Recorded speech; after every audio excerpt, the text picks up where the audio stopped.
মানে মানুষ চিনতে পারে খুব সহজে, তাই না, খুব বাজে কথা। মানুষ চেনা সব থেকে কঠিন। কাউকে চেনা আর জানার মধ্যে অনেকটা পার্থক্য আছে। আমি কাউকে চিনি, হ্যাঁ নাম শুনেছি, চিনি ওইটুকু, কিন্তু তাকে কি জানি না। পার্থক্য তো আছে, কিন্তু কেন কেন বলো এটা? দাদা এটা কি এতটাই সহজ? আমি যদি মনে করি যে আমি কারোর কাছে নিজের পুরো খাতা খুলবো না, তাহলে খুলবো না। এবার আমাকে কেউ যতই খোঁচা দিক, এটা সম্ভব নয়।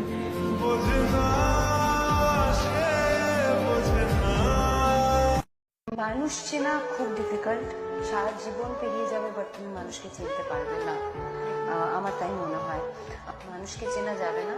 তাই সিম্পল করে নাও ব্যাপারটা। কেমন ভাবে না, যে তোমার সাথে যেমন তুমি তার সাথে তেমন। যদি জীবনের প্রয়োজনে নিজেকে বদলে ফেলতে হয় তবে তাই করো। হয়তো একটু কষ্ট হবে, তবুও যে তোমার মূল্য বোঝে না তার অপেক্ষায় থেকো না। শুধু সাপ নয়, কিছু মানুষও খুবই বিষাক্ত হয়। সাপকে তো তবুও দূর থেকে চেনা যায়, কিন্তু মানুষরূপী বিষাক্ত সাপ চেনা অনেক কঠিন।